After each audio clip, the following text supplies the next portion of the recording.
2017 will start with a star-studded inauguration, most likely made up of Kid Rock, Tila Tequila, and a barrel of oil. Yes, this next rotation around the sun will be rough, which is why we need to buckle down and get serious. Here are Newsbroke's top 10 New Year's resolutions. Think of this more like a survival guide.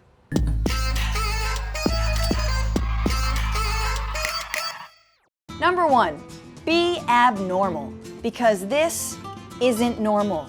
Hail Trump! Hail our people! Hail victory! And this isn't normal. We've been friends for a long time. And this definitely isn't normal. I'm looking for 2 of my father's biggest supporters to join me as soon as possible. I want to get coffee with you in New York. There's not much time, so enter now to win. Before they dub it illegal. Nothing about the orange hate mafia is normal. To remember that, resolve to do one thing this year completely abnormally. Wear your underwear inside out. Use perspiration to seal envelopes. I'm going to start spelling normal with 3 non-silent Ks, cause nothing is normal. Number 2, let's stop using the word controversial to describe ideologies and people that are pretty transparent. Take Steve Bannon. Steve Bannon, Trump's controversial pick to be chief strategist. The controversial pick has drawn criticism. Already, his most controversial. Controversial. Controversial. Controversial. Controversial? Saying Attack of the Clones is the best Star Wars movie is controversial. Being racist and anti-Semitic isn't. Oh my God, Carrie Fisher? Is nothing sacred? What the heck is going on? You can't say the Westboro Baptist Church has controversial views on homosexuality when their website is godhatesfags.com. Bannon is a bigot, and at the very least, a Nazi apologist. If bigot is too strong a word for you, try others, like retrograde, or just hole.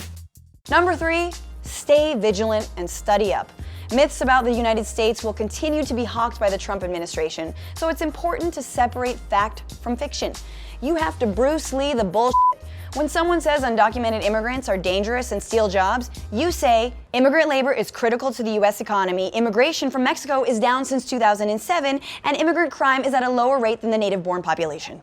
When someone says China is beating us, you say, can you assemble iPhones for 70 hours a week at $1.60 an hour? Didn't think so. If someone says Gilmore Girls is sappy TV, you say, in fact, it is a well-crafted, timeless small-town dramedy that passes the Bechdel test while showing the bond between a mother and daughter. Number 4, breathe. Number 5, if you see something, do something. You don't have to be an onlooker as it becomes acceptable to go on racist rants out of your car window or in line at JCPenney. Just because you come from another country, it don't make you nobody. Go back to wherever the you come from, lady.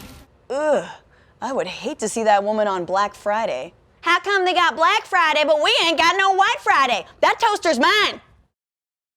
Rubbernecking racism is the worst rubbernecking there is. Women, people of color, Muslims will all bear the brunt of Trump's presidency. Speak up and de-escalate. Ask people if they need help or company. Candy Crush can wait while you crush on the hatred. Number 6, Syria is complicated. And even though you don't understand every angle, every interest, every trend about this 5-year war, that doesn't mean you sit on your hands. There's been far too many weapons and far too little aid. And if governments aren't helping, you can. Donations work, or your town can follow Lancaster, Pennsylvania's lead and actually welcome refugees instead of stigmatizing them. Remember, Syrians are not terrorists, puppets, or merely victims. They are people. Number 7, do something that scares you. The best way to overcome your fears is to face them head on. So if you fear heights, try skydiving. If you fear an authoritarian takeover of the United States, try attending rallies, marches, and sit-ins.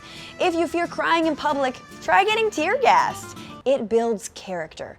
Other scary things you can try include talking to your neighbors or going vegan. Bye, cheese.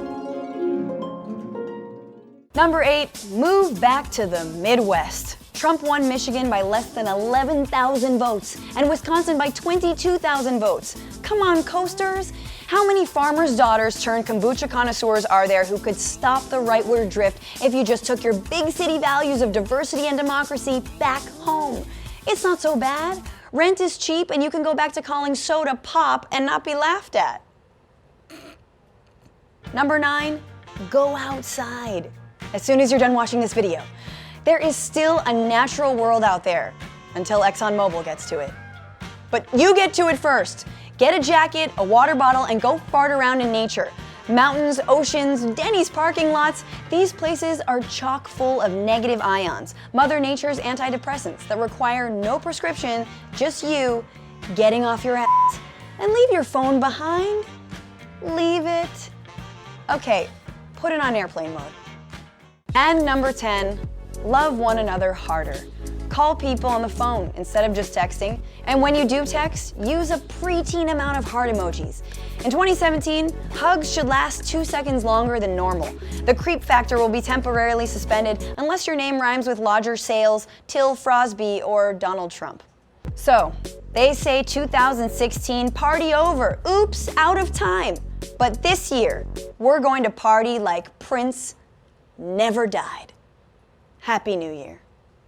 Thank you so much for giving Newsbroke an amazing launch and an amazing year, and tell us what your resolutions are for 2017. I know what one of them is, or at least like the 11th one. It's subscribing. Click that button. Click it.